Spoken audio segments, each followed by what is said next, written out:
할렐루야!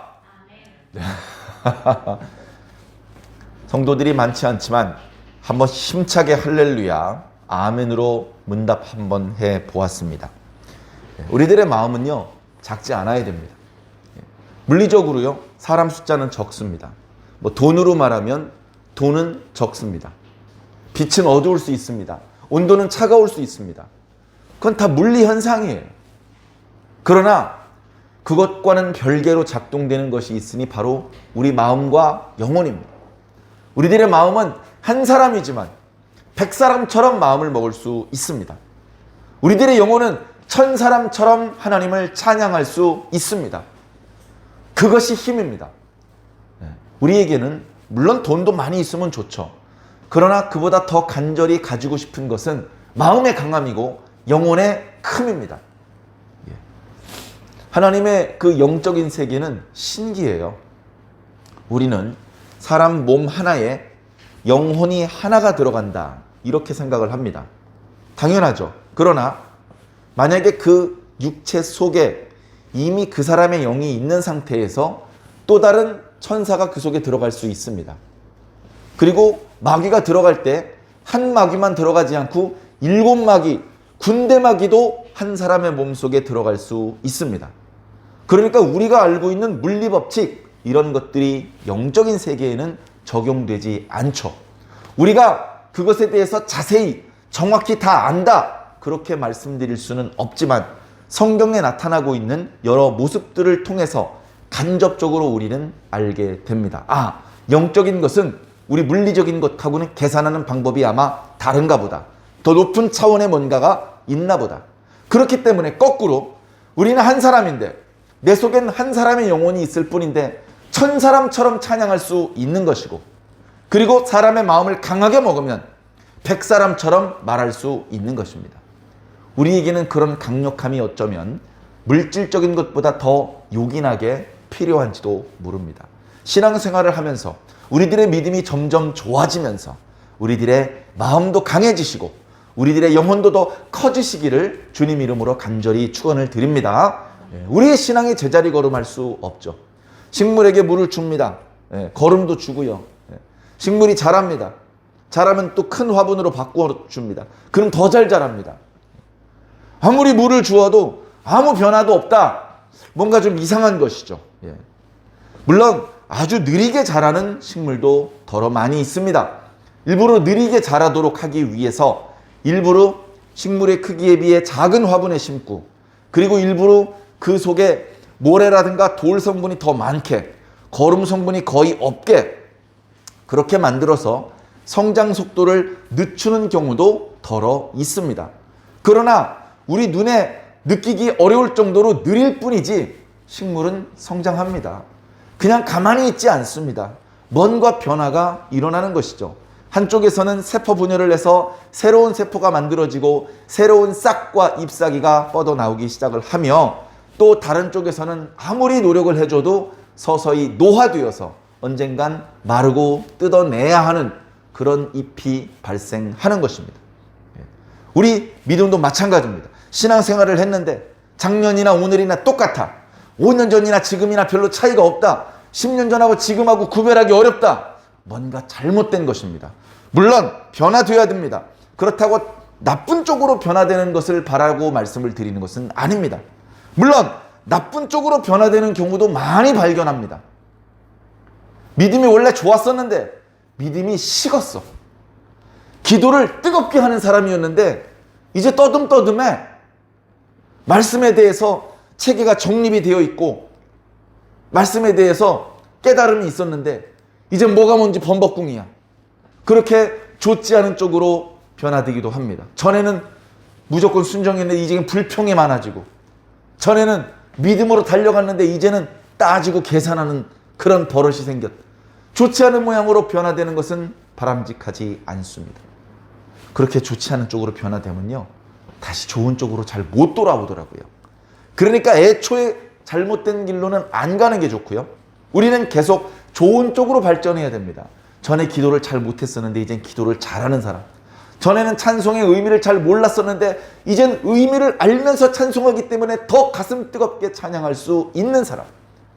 전에는 주의 일에 소극적이었는데 이젠 적극적으로 달려나가서 자발적으로 일하는 사람. 전에는 조금 헌금하는 것도 아까워했는데 이젠 많이 헌금하면서도 더 많이 해드리지 못한 것에 대해서 죄송하게 생각하는 사람. 그렇게 우리들의 믿음은 점점 좋아져야 됩니다. 좋아지고 있죠? 오늘 예배를 통해서도 좋아지시기를 부탁을 드립니다. 오늘 민수기 12장 말씀입니다. 말씀을 읽으면서 본문이 무척 짧아요. 제가 보니까 말씀을 읽는 우리 예배실에 지금 출석해 있는 성도님들 얼굴이 야, 오늘은 예배가 빨리 끝날 수 있겠구나, 이런 희망으로 가득 찬 걸 순간 느꼈습니다. 예. 그렇게 짧게 끝날지 어떨지는 조금 더 두고 봐야 되겠죠. 그동안 너무 지나치게 긴 느낌이 드는 그런 예배도 덜어 있었는데 조금은 죄송합니다. 제가 준비가 부족하고 표현하는 능력이 좀 모자라서 그런 경우도 있고요. 경우에 따라서는 하나님께서 그 시간에 꼭 전달하고 싶으신 말씀이 많으셔서 그런 적도 있다고 믿음으로 은혜롭게 해석해 주시기를 부탁을 드립니다. 자, 지난주에 말씀드렸던 것처럼 민수기 11장과 12장은 모세로서는 고통스러운 그런 장면입니다. 민수기 11장은 백성들이 원망하는 장면입니다. 그리고 오늘 읽었던 민수기 12장은 백성이라고 하기에는 지도자예요. 지도자 간에 뭔가 불협화음이 일어나고 있습니다. 오늘 말씀에 나타나고 있는 표현대로라면 비방했다라고 표현하고 있습니다. 비방. 자, 그 대상은 바로 모세입니다. 모세를 향해서 원망을 했고 모세를 비방하고 있습니다.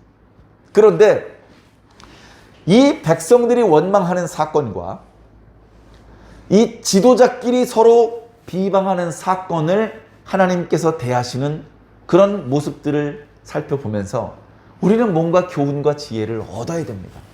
자, 첫 번째는요, 하나님께서 다 듣고 계신다. 다 듣고 계십니다. 미리암과 아론이 모세에게 하는 말을 하나님께서 들으셨더라 라고 기록하고 있습니다. 그리고 11장 말씀 지난주에 묵상을 할 때도 백성들이 원망하면서 했던 말들 있죠. 그걸 하나님께서 다 들으신 겁니다. 만나에 대해서는 뭐라고 얘기했고 애굽에 있을 때는 어떤 일이 있었다고 이야기를 했는지 다 들으시는 겁니다. 그리고 하나님께서 이 백성들의 원망과 지도자끼리 비방의 이야기를 들으시고서 진노하셨어요. 이런 거는 하나님을 기쁘시게 해드리지 못해요. 여러분, 하나님은 인간이 아니십니다. 우리하고는 차원이 달라요. 그런데 그렇게 하나님이 우리와 차원이 다른 분으로 저 멀리 밀쳐내고 나면 하나님이 잘 이해가 안 되잖아요. 그래서 성경은 어쩔 수 없이 하나님을 우리가 이해할 수 있는 방법으로 설명을 하고 표현을 합니다. 마치 우리와 같은 인간인 것처럼 하나님도 눈이 있고 코가 있고 입이 있고 손이 있고 발이 있는 것처럼 하나님께서 힘을 내서 말씀하시면 콧구멍에서 바람이 세차게 나오는 것처럼 그렇게 하나님을 의인화해서 그렇게 표현하는 모습들이 많이 있습니다. 외모뿐 아니고 성품도 마찬가지입니다. 어찌 보면 하나님은 희노애락, 기쁘고 슬프고 분노하고 또 즐거워하고 이런 감정을 초월하시는 분인데, 그렇게 초월하신 분이야 초월하신 분, 이렇게만 해놓으면 우리가 잘 감각할 수가 없으니까 하나님도 때로는 기뻐하시고 때로는 진노하시는 분으로 표현을 해 주십니다. 그렇게 해야 우리가 이해가 되는 거예요. 하나님께서 진노하셨다고 해야 우리가 하나님을 진노하게 해드리지 않을 수 있는 방도를 찾아가기 때문에 그렇게 이제 말씀을 드리는 겁니다. 자, 하나님께서 기뻐하지 않으셔요. 이런 방법은 하나님을 기쁘시게 할 수 없습니다. 하나님을 진노하게 만드는 것입니다. 하나님이 기뻐하셔야, 하나님이 기분이 좋으셔야 우리한테 좋은 일이 많이 생깁니다. 예상 밖에 좋은 일이 많이 생깁니다. 예상되는 좋은 일이 생기면요, 별로 기쁘지 않아요. 월급을 한 달에 150만 원 받기로 한 직원이 월급날이 됐는데 150만 원을 받았어요. 엄청 기쁠까요? 원래 받기로 한 거 받은 것 뿐입니다. 예. 그런데 원래 150만 원 받기로 했는데 300만 원을 주셨어요. 그럼 벌써 눈이 잘 안 작아집니다. 눈이 점점 커지죠. 왜 300만 원이죠? 왜 오늘은 150이 아니고 300만 원이죠? 예. 기쁨을 참아가면서 부장님께 물어보죠. 부장님이 말씀하십니다. 원래 3월, 6월, 9월, 12월에는 100% 보너스가 나가네. 그 보너스가 원래 나가는 거라는 걸 아는 순간 별로 안 기쁩니다. 뭐 기쁠 일이 아니구나. 원래 주는 거였대, 원래. 그런데 원래 주는 보너스가 아닌 달에 보너스가 나오면 기분이 좋습니다. 그땐 정말 궁금하죠. 아니, 부장님, 이번 달은 보너스 달도 아닌데 왜 보너스를 주시죠? 보너스 달에도 100% 보너스를 주셨는데 지금은 300% 보너스를 주셔가지고 월급이 600만 원이 됐어요. 어떻게 된 겁니까? 궁금한 것이죠. 지난달에 자네들이 열심히 일한 덕분에 우리 회사가 큰 금액을 수출하게 됐고 돈을 많이 벌게 됐어. 우리 회사가 큰 부자가 되었네. 그래서 사장님께서 특별히 이번에 수고했던 직원들에게 특별 보너스를 주라고 말씀하셨네. 그렇게 해서 내려오는 보너스니 복도에서 사장님 만나면 90도로 인사하면서 감사하다고 말씀을 드리게. 그때는 입이 찢어지는 겁니다. 당연히 받아야 되는 원래 받기로 되어 있는 월급이나 보너스가 아니고 예정에 없던 큰 선물을 받은 것이기 때문에 그렇습니다. 그런 선물은 사장님이 기분이 좋아져야 생기는 일입니다. 네? 우리가 직장에 다니는 사람은 아니지만 하나님께서 기뻐하시면, 하나님께서 기분이 좋아지시면 예정이 없던 좋은 선물들이 많이 생기는 것이죠. 우리는 있는 힘을 다해서 하나님을 기쁘시게 해드려야 됩니다. 어찌 보면 우리가 태어난 것 자체가, 우리가 이 땅에 존재하는 것 자체가, 우리 속에 생명을 넣어주신 의미 자체가 하나님을 기쁘시게 하기 위한 것인지도 모릅니다. 어린아이였을 때 바둥바둥 옹알이하는 그 모든 것들이 자기 부모를 기쁘게 하는 것이었던 것처럼 우리도 처음 예수를 믿기 시작할 때 하나님께서 기뻐하셨고, 또 조금 장성해서 거짓말하지 않고 잘못한 것이 있으면 뉘우치고 부모님이 지시한 것에 대해서 충성을 다했을 때 부모님이 기뻐하는 것처럼 우리도 믿음이 성장한 이후에 우리의 죄를 주님 앞에 고백하고 주님께서 우리에게 분부하신 일에 대하여 목숨을 다 바쳐 충성을 다 바쳤을 때에 주님께서 기뻐하시는 것입니다. 주님께서 기뻐하시면 원래 주기로 했던 상보다 더 좋고 크고 많은 것을 주시는 것입니다. 우리 그런 주님께로부터 오는 칭찬과 축복, 상, 그것을 소망하고 있는 것입니다. 자, 그런데 거꾸로 주님을 분노하게 만들어, 주님을 실망하게 만들어요. 그러면 예상 밖에 좋지 않은 일이 생깁니다. 우리에게 쏟아지기로 예정되어 있던 축복이 취소될 수도 있습니다. 하나님과 우리와의 관계가 끊어질 수도 있습니다. 너무너무나 안 좋은 것들이 많이 생기는 것이죠. 네? 사랑하는 성도 여러분, 우리들의 인생은요, 하나님을 진노하는 인생이 되면 안 됩니다. 하나님을 기쁘시게 하는 인생이 되시기를 주님 이름으로 간절히 축원합니다. 자, 그런데 안타깝게도 민수기 11장의 백성들, 12장의 지도자, 그러니까 미리암과 모세는 하나님을 기쁘시게 하지 못했어요. 결국 저주를 받았습니다. 우리 11장에도 백성들이 원망했다가 하나님께서 불사를 주셨죠? 다베라 이름을 붙였습니다. 고기 먹고 싶다고 불평했다가 하나님께서 진노하셨죠? 고기를 주시긴 하셨지만 불평하는데 앞장섰던 사람은 하나님께서 그들을 치셔서 역시 그들이 죽었습니다. 고기를 먹으면서 씹으면서 죽을 수밖에 없었죠. 그래서 그 시신을 걷어다가 이렇게 무덤을 만들어 주었습니다. 그러면서 기브롯 핫다와라고 이름을 붙였죠. 탐욕의 무덤이라는 뜻입니다. 하나님을 기쁘시게 하지 못하는 경우에는 불사름을 당하거나 고기를 씹다가 죽는 일이 생길 수 있음을 기억하시고, 야, 원망했더니 불평했더니 고기 토막 한 토막 그래도 생겼어. 그런 걸로 좋아하지 않으시기를 부탁드립니다. 눈치가 어느 정도는 있어야죠.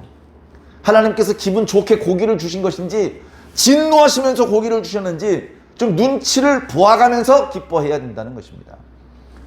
자, 안타깝게도 모세를 괴롭게 한 사람들은 백성만이 아니었습니다. 물론 백성들이 모세를 괴롭게 하는 것은 보통 문제가 아니었죠. 그래서 모세가 너무나 고통스러워서 하나님께 부르짖어 기도했습니다. 하나님, 저 혼자서 이 사람들을 어떻게 다 감당합니까? 그래서 하나님께서 70명의 장로들을 모세를 돕도록 명하시기도 하셨습니다.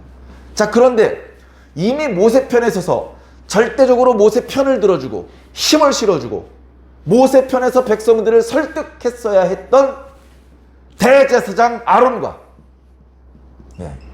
아론은요 대제사장입니다. 대제사장. 그 다음에 미리암 최초의 여선지자죠. 최고의 선지자입니다. 맞죠? 모든 걸 미리 알고 있잖아요. 어린이들이 그렇게 농담을 하더라고요. 자, 그런데 꼭 미래의 일을 점쟁이처럼 뭐 얘기를 해야만 선지자, 뛰어난 선지, 그런 의미가 아니고 하나님의 뜻에 서서, 편에 서서 백성들에게 하나님의 뜻을 선포하는 자, 후대의 선지자들을 보면 모세 때 주셨던 율법을 기준으로 해서 선을 넘어간 백성들로 하여금 다시 하나님께 돌아오라고 권고하는, 돌아오지 않을 경우에 율법에 명시된 대로 하나님의 재앙이 임할 수도 있다고 경고를 하는 그런 역할을 맡았던 직분이 바로 선지자였습니다. 그러니까 거슬러 올라가자면 여선지자 중에서는 미리암을 앞서는 사람이 거의 없습니다. 자, 그리고 나이를 보아도 아론보다 다들 위에요. 아론이 대략 80살이면, 모세가 대략 80살이면, 자, 모세가 80살이면 아론은 83세고요. 모세가 80살이면 아론은 83세쯤 되었고요. 미리암은 더 먹었어요. 거의 90세쯤 되었습니다. 거의 90세. 정확히 기억 안 나는데 89세쯤 되었던 것 같습니다. 그래서 여러분 잘 아는 것처럼 모세가 이렇게 사내 아이였기 때문에 아론일 때는 그런 법이 없었는데 모세가 태어날 때쯤 사내 아이가 태어나면 죽여라, 이런 법을 만들었었죠. 그래서 차마 자기 손으로 죽일 수 없어서 상자에 담아가지고 나일강에 둥둥 띄워 보냈습니다. 그랬는데 미리암이 자기 동생이 어떻게 되나 뒤쫓아 가본 것이죠. 뒤쫓아 가봤는데 마침 목욕을 하러 나왔던 애굽왕 바로의 공주의 눈에 띄어서 그래서 그 아이를 기르기로 합니다. 그것을 갈대숲에서 숨어서 보다가 그 공주가 그 아이를 끌어안으면서 기뻐하는 모습을 보고 뛰어나와서 공주마마, 공주마마, 혹시 그 아이를 위해서 제가 유모를 찾아볼까요? 그렇게 해가지고 자기 친어머니가 유모가 되어서 친어머니 밑에서 젖을 먹으면서 자랄 수 있게 되었죠. 물론 젖을 뗀 이후에 모세는 공주의 부름을 받고 애굽의 왕실로 들어갈 수밖에 없었습니다. 자, 그때 나이가 이제 미리암은 한 9살쯤 되었던 것이죠. 이제 모세가 80살이 되고 나니까 3살 위의 형이었던 아론은 83세, 미리암은 대략 89세쯤 되었던 것입니다. 많이 차이가 납니다. 많이 차이가 납니다. 자, 이 세 사람은 모세가 물론 중심이었습니다만 이 세 사람 모두가 하나님의 일꾼이었어요. 모세만 선지자가 아니고요. 미리암도 여선지자고요. 그죠? 모든 이스라엘 사람들이 존경을 받는 선지자였습니다. 미리암도. 아론은요, 대제사장이었어요. 모든 이스라엘 백성들이 두려워했습니다. 작은 일꾼이 아니라는 말을 드리는 겁니다. 작은 일꾼이 아니에요. 그런데 그만 아론과 미리암이 모세를 비방하는 사건이 벌어졌습니다. 둘 사이에 이렇게 금이 간 거죠. 금이 갔어요. 자, 근데 어떤 일이 있었느냐? 사실은 어떤 일이 있었는지 성경에 구체적으로 자세히 설명되지는 않아요. 그러나 여러 말씀을 미루어서 제가 한번 설명을 드려보겠습니다. 우선 모세도 아주 잘한 것만은 아닙니다. 모세의 잘못에 대해서 무조건 두둔하고 싶은 마음은 없습니다. 그러나 모세가 저지른 실수에 비해서 아론과 미리암의 실수가 너무 크기 때문에 이 민수기 12장에서는 아론과 미리암의 실수에 대해서 더 부각해서 말씀해주고 있는 것입니다. 모세는 잘못이 하나도 없어. 그런 뜻은 아니라는 것을 이해해 주시기 바랍니다. 자, 모세가 뭘 잘못했죠? 자, 구수 여인을 취했다. 이런 표현이 나오고 있습니다. 그 여자가 구수 여인이라는 거예요. 구수 여인이라는 것이 구체적으로 무엇인지 잘 모릅니다. 이 고대 시대에 구수 지방에 대해서 여기부터 여기까지가 구수 지방이다. 그런 것들이 분명하게 나타나고 있지는 않아요. 그러나 우리가 여러 가지 자료들을 통해서 살펴볼 수 있습니다. 애굽은요, 천혜의 요새예요. 북쪽에는요, 지중해가 있습니다. 서쪽에는요, 끝없는 사막이 있어요. 그러니까 북쪽과 서쪽에서는 적들이 쳐들어올 수 없어요. 남쪽에는 나일강 상류인데요, 역시 산악지대입니다. 그런데 바로 애굽의 남쪽이 구스 땅이에요. 구스 사람들의 특징은 피부가 칠흑같이 검어요. 그리고 우리가 창세기의 말씀을 굳이 이동하지 않더라도 구스 사람들은 피부가 검고 고대로 올라가면 노아의 후손 중에서 함의 자손들이에요. 함의 자손들. 자, 그리고 애굽의 동쪽은 홍해, 동북쪽 시나이 반도 쪽으로만 대륙으로 연결되어 있어요. 그러니까 외세가 침략해 올 수가 없어요. 국토가 충분히 넓고 비가 오지 않아도 상류로부터 비옥한 청나일강과 백나일강의 물이 한없이 공급이 됩니다. 마실 물도, 농사를 지을 물도 전혀 부족하지 않아요. 거기서 많은 인구와 또 풍요로운 농작물과 그리고 정기적으로 범람하는 현상에 따라서 사람들의 과학기술이 눈부시게 발전을 했습니다. 그러니까 애굽이 한때 초강대국으로서 헛기침을 좀 할 수 있었던 것이죠. 그런 애굽의 남쪽에 구스라는 땅이 있고 그곳 사람들은 피부가 새카맣습니다. 자, 이스라엘 백성들이 애굽에서 나올 때에 순수하게 아브라함, 이삭, 야곱의 혈통들만 나온 것이 아니고 애굽 사람들과 또 애굽에 살고 있는 여러 잡족들이 함께 나왔다는 말씀을 드렸습니다. 아마도 이 구스 여인은 그때 함께 출애굽을 했던 여인이었을 것입니다. 피부가 검었기 때문에 금세 눈에 띄었을 것입니다. 많은 사람들이 대놓고 또는 은근히 피부가 검은 이 구스 여인을 핍박했을 것입니다. 무시하고 놀렸을 것입니다.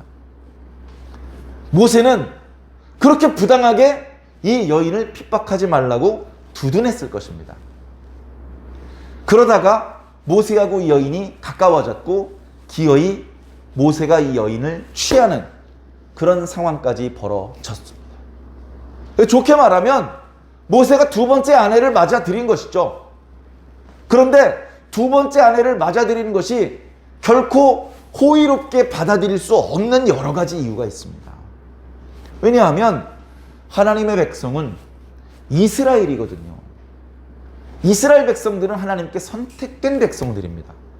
이스라엘 백성들은 이스라엘 백성들끼리 결혼해야 됩니다. 특히나 제사장은 반드시 이스라엘 여자하고 결혼해야 됩니다. 물론 모세는 엄밀하게 보면 제사장은 아니죠. 그러나 제사장을 임명할 정도로 하나님께서 뛰어난 지위를 주신 사람입니다. 그런 사람이라면 더 도덕적이어야 되고 더 윤리적이어야 되고 더 하나님의 계명에 거침이 없어야 됩니다. 그런 모범을 보여야 마땅한 최고의 지도자가 구스 여자를 아내로 맞아들였다는 것은 별로 바람직한 일이 아닙니다. 그런 의미에서 모세가 다 잘했다는 것은 아닙니다.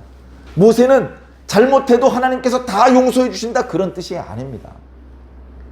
잘못한 거 잘못한 것으로 인정해야 됩니다. 인도자가 그렇게 주변 사람들이 비방을 받을 만한 행동을 아예 하면 안 된다고 성경 이곳저곳에 반복해서 말씀하고 있다는 것을 우리는 결코 놓쳐서는 안 되겠죠. 자, 그래서 그 사건을 두고 모세와 형 아론과 미리암 간에 언쟁이 벌어졌습니다. 말씀을 자세히 살펴보면 아론보다는 미리암이 펄쩍펄쩍 뛰었던 것 같습니다. 그래서 미리암의 이름이 먼저 나옵니다.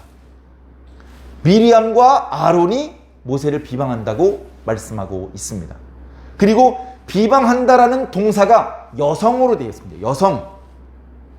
그리고 나중에 하나님의 진노를 받는 것도 미리암만 진노를 받았습니다. 그러니까 모세를 비방하는 일이 아마도 미리암이 더 펄쩍펄쩍 뛰면서 모세와 다투었던 것 같습니다. 모세여! 네가 백성의 지도자로서 모범이 되어야 하거늘 어찌 구스 여자를 네 아내로 취할 수가 있느냐? 그는 함족 속이 아니냐? 우리 이스라엘 백성들은 이스라엘 백성들 중에서 아내를 얻어야 하는데 네가 안 그래도 미디안 사람 중에서 아내를 얻었는데 이번엔 구스 사람 중에서 아내를 얻느냐? 하고 모세를 야단쳤습니다. 모세가 그래도 제가 백성의 지도자들인데 조용히 좀 야단치세요. 옆에 있는 레위 사람들 다 들어요. 미리암이 그 말에 기죽지 않고 더 소리를 지르면서 모세를 야단쳤습니다. 뭐라고? 2절 말씀에 있는 것처럼 왜? 너만 선지자냐? 너만 선지자야? 하나님께서 너한테만 말씀하시냐?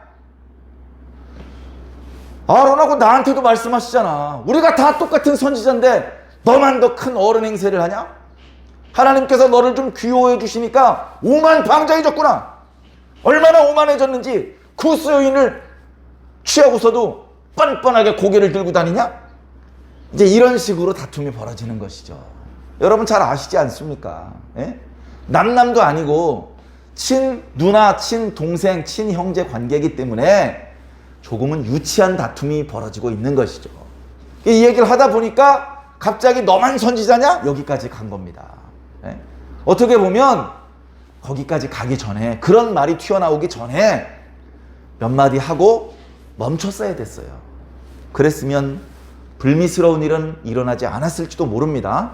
그러나 기어이 선을 넘는 말을 했어요. 성경은 그 부분을 기록하고 있습니다. 하나님께서 그 말을 다 들었다라고 기록하고 있습니다. 그 말, 아론이 했던 말, 특히 미리암이 했던 말들은 모세가 들었을 때 뼈아픈 말들이었습니다. 자기가 잘못한 부분이 없었다면 모세가 크게 화를 낼 수 있었을 것입니다. 그런데 자기도 잘못한 부분이 있으니까 자기 누나가, 자기 형이 자신을 비방하는 내용을 들으면서 기분이 상했는데도 불구하고 반격하지 않고 꾹 참고 있습니다. 어떻게 참을 수 있었나? 3절에 모세는 그 온유함이 지면에 있는 모든 사람들보다 더 뛰어난 사람이었다라는 표현으로, 이 온유함은 그저 인간이 오랜 기간 수련함으로 얻어낼 수 있는 온유함이 아니고 오직 하나님께서 성령을 부어주심으로만 얻을 수 있는, 요즘 젊은 사람들 쓰는 표현으로 이 세상 온유함이 아니에요. 저 세상 온유함. 우리들이 흉내낼 수 있고 우리들이 열심히 노력하면 달성할 수 있는 그런 온유함이 아니고요. 하나님께서 주신 온유함입니다. 그래서 모세가 참았습니다.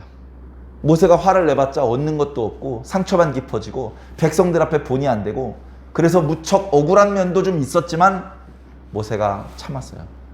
모세가 참고 대신 하나님께서 나서십니다. 야, 모세, 아론, 미리암, 너희 3명 회막 앞으로 소집.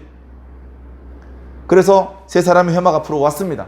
하나님께서 구름 기둥 가운데 임재하셨습니다. 그 구름 기둥이 회막에 닿았습니다. 하나님께서 구름 기둥 안에서 말씀하십니다. 그 회막 문 앞에 하나님께서 서서 말씀하셨다, 이렇게 표현하시는데, 하나님이 이렇게 서 계셨다기보다 하나님이 임재하고 계신 구름 기둥이 거기 서 있었던 것이죠. 그 구름 기둥 속으로부터 하나님의 음성이 들립니다. 미리암과 아론은 들어라. 내가 선지자를 통해서 일할 때 더러는 꿈으로, 더러는 이상으로 나의 뜻을 보여주지. 그런데 모세는 달라. 모세하고 나하고는 대면이야, 대면. 너희들은 비대면, 꿈으로 만나는 거고, 모세는 대면, 모세는 하나님의 형상을 본 자인데 모세가 좀 잘못한 게 있기로서니 너희들 선을 넘어가면서 모세를 비방하더구나. 너희들 두렵지도 않니? 그렇게 역정을 내시고서는 하나님이 휙 떠나가셨어요. 하나님이 떠나 계신 걸 어떻게 알아요? 하나님이 영이기 때문에 우리 오른편에 계셨다가 왼편으로 가셔도 우리는 모르는데, 근데 하나님께서 임재하셨던 구름이 회막 위로 휙 떠나가 버리셨기 때문에 하나님께서 그 자리에서 떠나가셨구나. 구름 기둥이 머물렀다가 휙 떠나가시고 나니까 큰 변화가 생겼습니다. 미리암의 몸이 하얗게 문둥병에 발했습니다. 하얗게. 점 같은 문둥병만 발해도요, 부정하다 부정하다 부정하다 소리를 쳐야 됩니다. 근데 온 전신이 문둥병이 들었어요. 그 모습을 보고 형인데 아론이 모세 앞에 무릎을 꿇었습니다. 그리고 동생을 이렇게 부릅니다. 내 주여! 우리가 어리석게 죄를 범하고 말았습니다. 그러나 우리 누나가 당한 저 벌은 너무나 벌이 큽니다. 마치 못해서 죽은 아이가 나온 것처럼 몸이 절반 넘게 썩었습니다. 살려주십시오. 살려주십시오. 그 모습을 모세가 보자마자 하나님 앞에 무릎을 꿇었습니다. 하나님! 우리 누나의 병을 고쳐주세요. 자기 친누나를 위해서 조금 전에 자기에게 상처를 주었던 거 다 잊어버리고 하나님 앞에 간절히 부르짖어 기도합니다. 지금 빨리 고쳐주지 않으시면 죽을 것 같아요. 빨리 살려주세요. 근데 하나님께서 안 살려주세요. 하나님께서 화가 많이 나셨습니다. 하나님께서 구름 기둥 속에서 떠나가시면서 이렇게 말씀하셨습니다. 아비가 딸의 얼굴에 침을 뱉어도 일주일 동안 부끄러운 거 아니냐? 이게 무슨 말이에요? 어느 아버지가 딸의 얼굴에 침을 뱉습니까? 요거는 고대 근동 지방의 어떤 문화에 대해서 우리가 이해를 해야 돼요. 아버지가 딸을 사랑하는데 아무리 못생겼어도 아버지 딸을 사랑하거든요. 그렇기 때문에 딸의 얼굴에 침 뱉을 일이 없어요. 그런데 딸이나 아들의 얼굴에 아버지나 어머니가 침을 뱉었다는 것은 어떤 의미냐면 그 녀석이 너무나 큰 실수를 저질렀는데 자기 가문 전체를 불명예스럽게 만들었어요. 자기 혼자 뭘 잘못한 게 아니고 이 가문 전체를 그 동네에서 그 족속에서 아주 고개를 들 수 없게 만든 그런 심각한 잘못을 했을 때에는 다 보는데 불러 앉혀놓고 얼굴에 침을 뱉습니다. 그 이야기를 다른 부족 사람들, 다른 가족들이 들으면 야, 저쪽 집안 더 이상 뭐라고 하지 마. 저쪽 집안 어른이 화가 단단히 나서 잘못을 저지른 사람 얼굴에 침까지 뱉었대. 야, 더는 우리도 뭐라고 하지 말자. 그렇게 말할 정도로 잘못을 저지른 사람에게 공개적으로 망신을 주는 것입니다. 그렇게 하면 어떻게 되느냐? 침은 닦아내면 돼요. 별거 아니에요.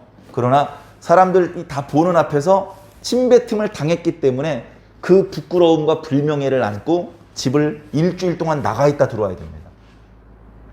그냥 그 가족과 가문에게 저지른 죄가 그냥 없어지는 게 아니죠. 일주일 동안 반성하고 후회하고 뉘우치고 그런 시간을 보내야 되는 겁니다. 일주일 만에 돌아와서 자신에게 침을 뱉었던 부모님 앞에 무릎 꿇고 다시 사죄를 하죠. 그러면 그때 받아주는 겁니다. 그렇게 하면 다른 주변 이웃들과 그 족속 사람들이 용서해 주는 겁니다. 그런 이제 관습이 있었거든요. 그걸 말씀하시면서 미리암도 진영 밖에 나가 있어라. 하나님의 성막이 있는 진영 안에 둘 수 없다.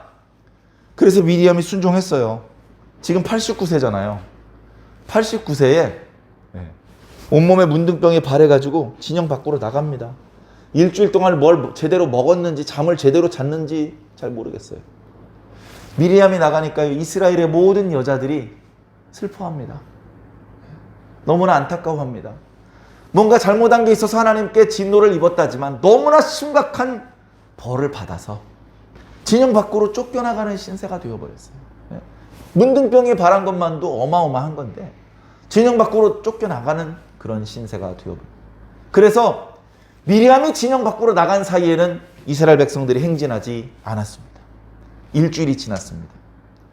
미리암이 정결케 하는 의식을 다 거쳤겠죠? 본문에는 나타나고 있지 않지만 그렇게 해서 다시 들어왔습니다. 아마 이때부터 미리암은 감히 공개석상에서 음성을 높이지 않았을 것입니다.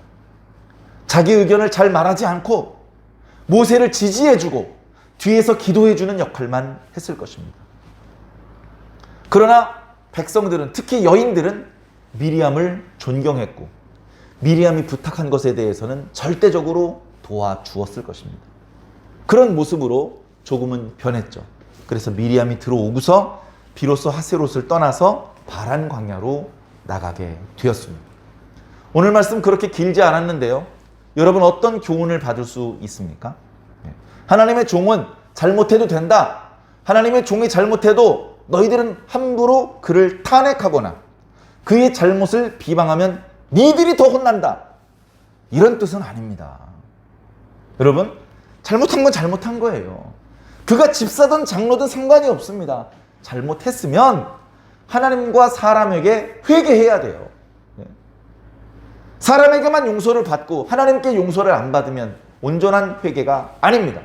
하나님께 용서를 받았는데 사람에게 용서를 받지 못했으면 그것도 온전한 회개가 아닙니다. 우리가 죄를 지으면 그 죄가 하늘과 그리고 사람에게 동시에 죄를 지은 것이라는 것을 늘 기억해야 됩니다. 그래서 온전한 회개를 하는 것은 역시 쉽지 않아요. 쉽지 않으니까 회개할 실수를 하지 않는 것이 제일 좋습니다. 회개할 실수를 범하지 않기를 하나님께 기도하시길 바랍니다. 그러나 실수를 저질러 버렸어요. 그러면 뻔뻔하게 버티지 마세요. 빨리 회개해야 됩니다. 회개가 빠르면 오히려 복을 받는 경우도 있습니다. 회개해야죠. 그래서 하나님과 또 이웃들과의 관계에 있어서 부끄럽지 않은 건강한 상태를 빨리 회복해야 됩니다. 그러면 이제 좋은 일이 생기는 거예요. 네? 저쪽에 물이 많아. 여긴 물이 없어. 근데 다행히 저쪽과 이쪽에 물이 지나갈 수 있는 이 수로가 딱 열려 있어. 그럼 걱정 없는 거예요. 잠시 후면 물이 막 쏟아져 들어오는 것이거든요. 이웃들과 하나님과의 관계는 바로 축복의 통로입니다. 좋은 관계가 유지되어 있으면 이제 복은 굴러 들어올 수밖에 없는 것이죠. 자, 실수하고 잘못한 부분에 대해서는 그렇게 처리를 해야 되고, 자, 누군가 범죄를 했는데 그것이 자기 아버지야, 자기 공동체의 리더야, 우리 교회 목사님이야, 장로님이야. 그런 경우에 그 목사님이나 장로님의 잘못을 제대로 확인하지 않은 채 주변에 소문을 내는 것은 하나님께서 극히 싫어하시는 일입니다. 그러니까 그런 문제가 있어서 해결이 필요하다면 그걸 소문부터 낼 것이 아니라 그 잘못과 관련이 없는 또 다른 교회의 지도자에게 의뢰를 해야 됩니다. 제가 이런 사실을 알게 되었습니다. 아무에게도 말하지 않았습니다. 앞으로도 아무에게도 말하지 않겠습니다. 그러나 부목사님께서, 그러나 장로님께서 이 문제를 좀 지혜롭게 해결해 주십시오. 그렇게 부탁드리고 빠져야 되는 것이죠. 그리고 그런 부탁을 받았던 그런 지도자는 그 문제를 두고 기도하면서 하나님의 방법으로 그 문제를 해결해야 됩니다. 잘못을 방임하고 묵인하고 그러면 안 되죠.